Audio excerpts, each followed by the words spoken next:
Alhamdulillah. Alhamdulillahilladzi an'amana 'alaina bi ni'matil iman wal islam.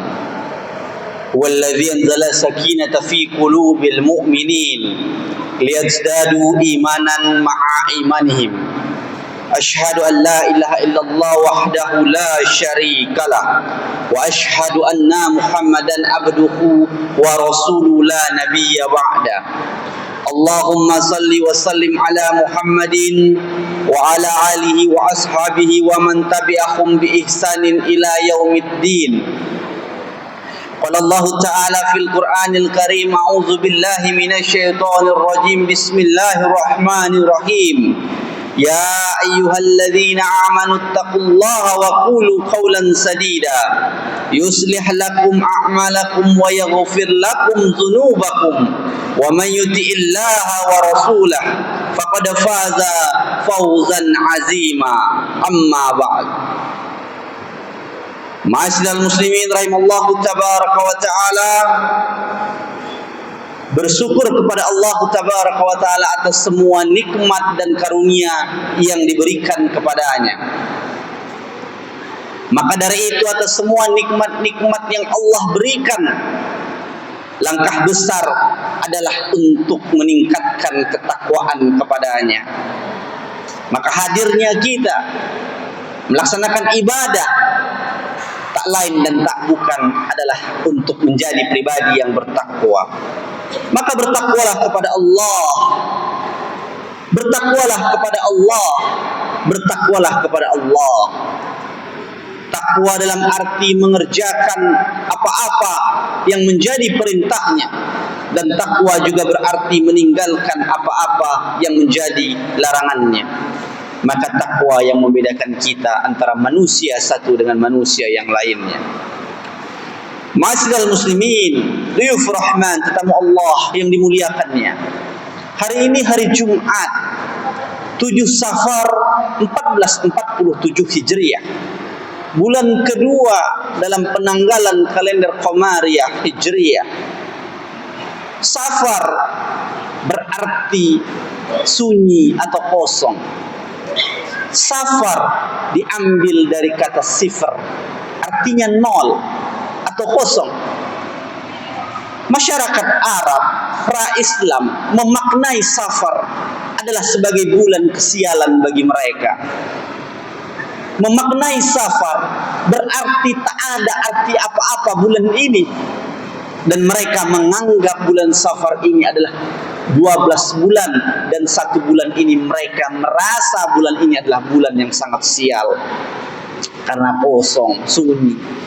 Namun tidak, ketika Islam lahir, Islam hadir, maka Safar adalah komitmen terbesar, di mana momentum-momentum besar terlahir dan terjadi di bulan Safar. Menikahnya Rasulullah sallallahu alaihi wasallam dengan ibunda Khadijah radhiyallahu an terjadi pada bulan Safar.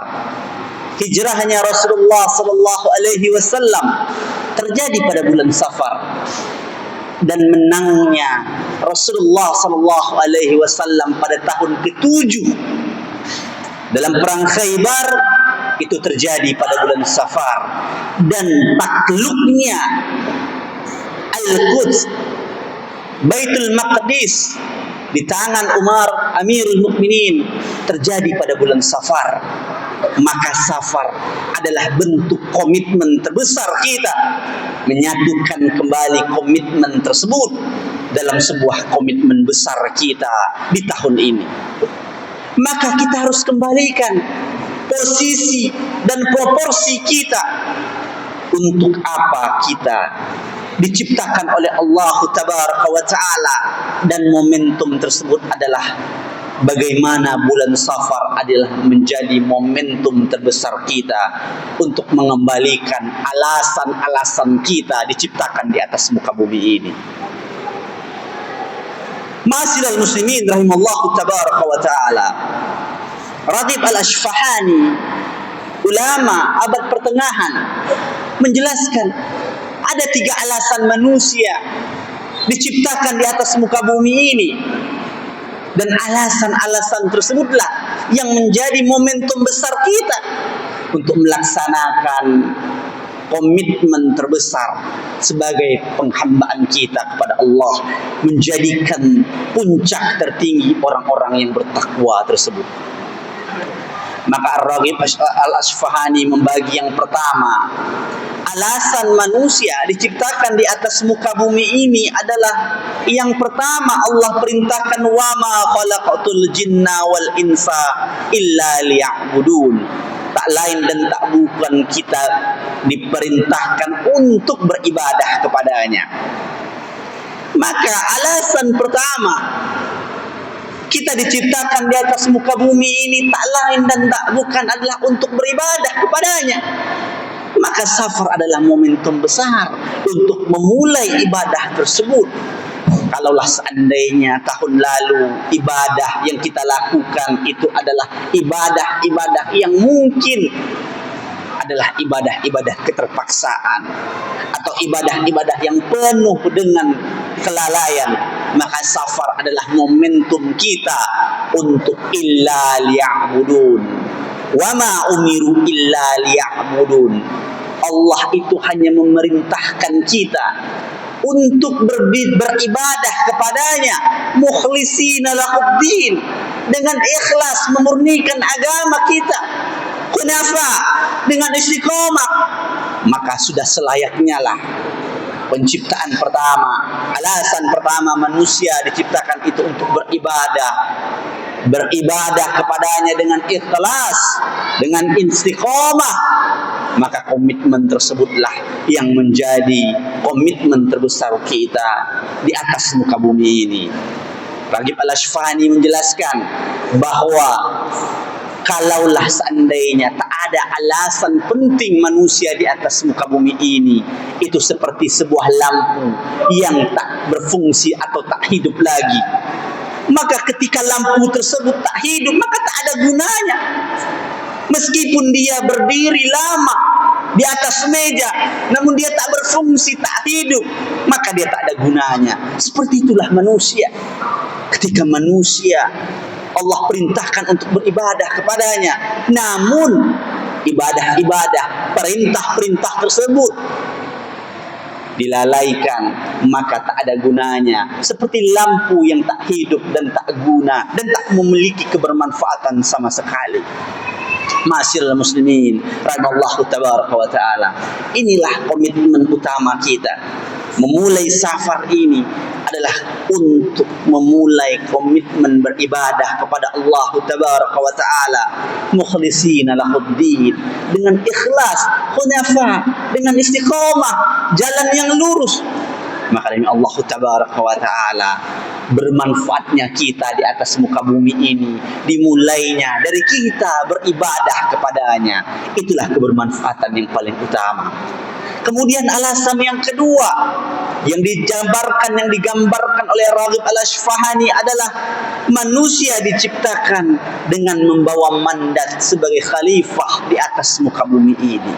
Yang pertama untuk beribadah, yang kedua adalah untuk menjadi khalifah di atas muka bumi ini. Allah sampaikan, Allah yang meminta untuk apa? Untuk manusia menjadi khalifah di atas muka bumi ini. Wa iz qala rabbuka lil malaikati inni ja'ilun fil ardi khalifah.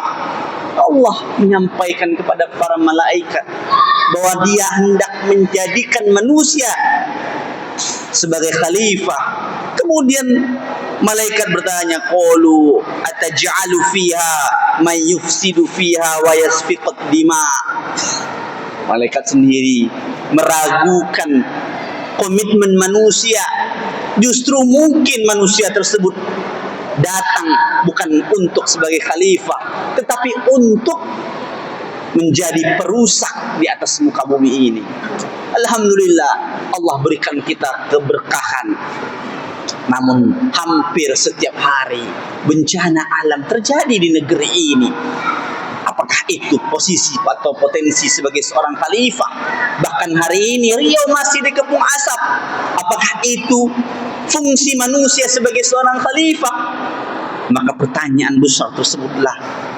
Tetapi Allah sampaikan Qala inni a'lamu ma la ta'lamun. Allah itu lebih paham. Maka demi Allah tabaraka wa ta'ala, apakah manusia berfungsi sebagai khalifah ataukah justru perusak, kata malaikat? Maka demi Allah, kembali semua kepada Allah tabaraka wa ta'ala. Diciptakannya manusia untuk menjadi khalifah yang gunung sendiri tak mampu untuk memikulnya, yang bumi sendiri tak sanggup untuk menerimanya. Bahkan seluruh alam semesta diberikan, takkan sanggup dan takkan mampu. Namun manusia yang bodohlah menerima. Namun demi Allah tabaraka wa ta'ala, Allah lah yang maha tahu atas semua apa yang Allah kerjakan. Kita mengkomitmenkan diri kita sebagai pelaksana mandat dari Allah tabaraka wa ta'ala, bahwa kitalah khalifah di atas muka bumi ini. Maka ibadah, permulaan dari alasan bahwa kita diciptakan di atas muka bumi ini, kemudian khalifah, menjadi pemimpin, menjadi pengganti, adalah komitmen terbesar kita. Kemudian yang ketiga, Ragib Al-Asfahani menjelaskan bahwa alasan ketiga manusia diciptakan di atas muka bumi ini adalah tak lain dan tak bukan untuk menjalankan visi misi kekhalifahan tersebut. Inilah poin pentingnya, ma'asyiral muslimin rahimallahu tabaraka wa ta'ala. Allah berikan kesempatan kita sebagai seorang khalifah di atas muka bumi ini, beribadah kepadanya, menjadi khalifah. Namun ketika masuk pelanjut visi misi, maka inilah banyak kelemahan kita. Apa visi misi seorang khalifah di atas muka bumi ini? Maka visi yang pertama, kata Ragib Al-Asfahani menjelaskan bahwa visi yang pertama adalah mentauhidkan Allah, mengesahkan Allah tabaraka wa ta'ala.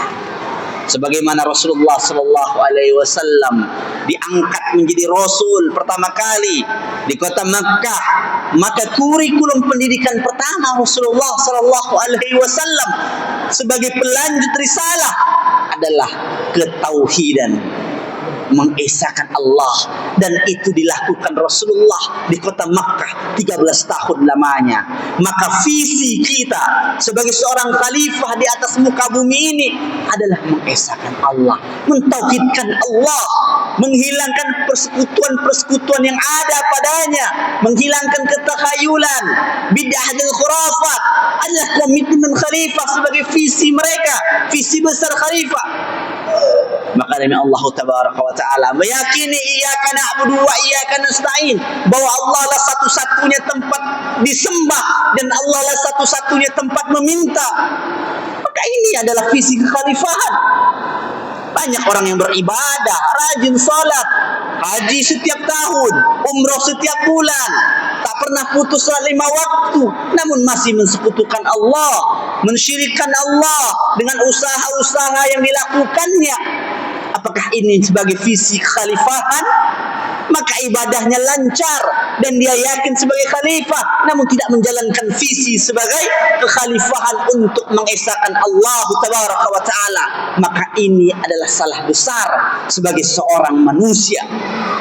Pertanyakan solat kita, ibadah kita, puasa kita. Namun ketika Allah berikan kita ujian, kita lebih percaya ramalan bintang, lebih percaya pawang hujan, lebih percaya dukun, tapi kita rajin sholat. Apakah ini visi kekhalifahan? Maka tersungkur sujudlah. Kenapa banyaknya bencana yang terjadi di negeri ini, banyaknya musibah yang terjadi di negeri ini? Itu kita tak yakin dengan visi kita. Kita hanya beribadah, namun tak yakin dengan visi mentauhidkan Allah tabaraka wa ta'ala sebagai visi utama kita. Maka melanjutkan visi adalah mentauhidkan Allah, kemudian menjalankan misi adalah risalah dakwah. Maka nahnu du'at qabla kulli syai', bahwa kita adalah dai sebelum apapun profesi kita. Maka visi adalah mentauhidkan Allah, maka misi adalah dakwah. Maka ajaklah ibadah keluarga kita, saudara kita, lingkungan kita. Maka dakwah adalah bukan saja tugasnya ustadz saja, namun juga tugas pejabat, tugasnya politisi, pejabat pemerintah, guru. Maka dakwah adalah mengajak. Itulah misi kita di atas muka bumi ini. Diterima atau tidak diterimanya, itu adalah urusan Allah Tabaraka wa Ta'ala. Maka ibadah adalah alasan Allah menciptakan kita di atas muka bumi ini. Maka khalifah adalah alasan kedua Allah menciptakan kita di atas muka bumi ini. Maka melanjutkan visi misi sebagai khalifah adalah visi kita adalah tauhid kepada Allah. Kemudian misi kita adalah dakwah untuk melanjutkan perjuangan risalah kenabian. Semoga Allah berikan taufik dan hidayah buat kita semua. Wallahu a'lam bissawab. Fa'tabiru ya ulil absar la'allakum tattaqun.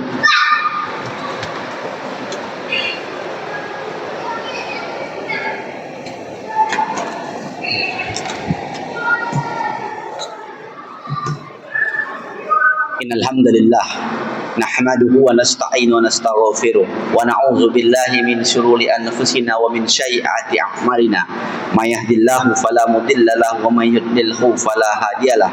Asyhadu an la ilaha illallah wahdahu la syarikalah wa asyhadu anna Muhammadan abduhu wa rasuluhu la nabiyya ba'da. Qala Nabi sallallahu alaihi wasallam ittaqullah haitsu ma kunta. وقال الله تعالى في القرآن الكريم إن الله الملائكته يصلون على النبي يا أيها الذين آمنوا صلوا عليه وسلموا تسليما اللهم صل على محمد وعلى آل محمد كما صليت على إبراهيم وعلى آل إبراهيم إنك حميد مجيد وبارك على محمد وعلى آل محمد كما باركت على إبراهيم وعلى آل إبراهيم إنك حميد مجيد اللهم اغفر للمسلمين والمسلمات والمؤمنين والمؤمنات الأحياء منهم والأموات إنك سميع قريب مجيب دعوات اللهم أعز الإسلام والمسلمين اللهم أعز الإسلام والمسلمين اللهم أعز الإسلام والمسلمين اللهم انصر إخواننا المسلمين والمجاهدين في فلسطين وفي سوريا وفي روهينيا وفي أيغور وفي كل مكان وخصوصا إندونيسيا بلدة طيبة ورب غفور ربنا لا تزغ قلوبنا بعد إذ هديتنا وهب لنا من لدنك رحمة إنك أنت الوهاب ربنا ظلمنا أنفسنا وإن لم تغفر لنا وترحمنا لنكونن من الخاسرين ربنا اغفر لنا ولإخواننا الذين سبقونا بالإيمان ولا تجعل في قلوبنا غلا للذين آمنوا ربنا إنك رؤوف رحيم ربنا اغفر لنا ولوالدينا وارحمهما كما ربونا صغيرا ربنا آتنا في الدنيا حسنة وفي الآخرة حسنة وقنا عذاب النار وصلى الله على محمد وعلى آله وصحبه أجمعين سبحان ربك رب العزة عما يصفون وسلام على المرسلين والحمد لله رب العالمين. أقيموا الصلاة.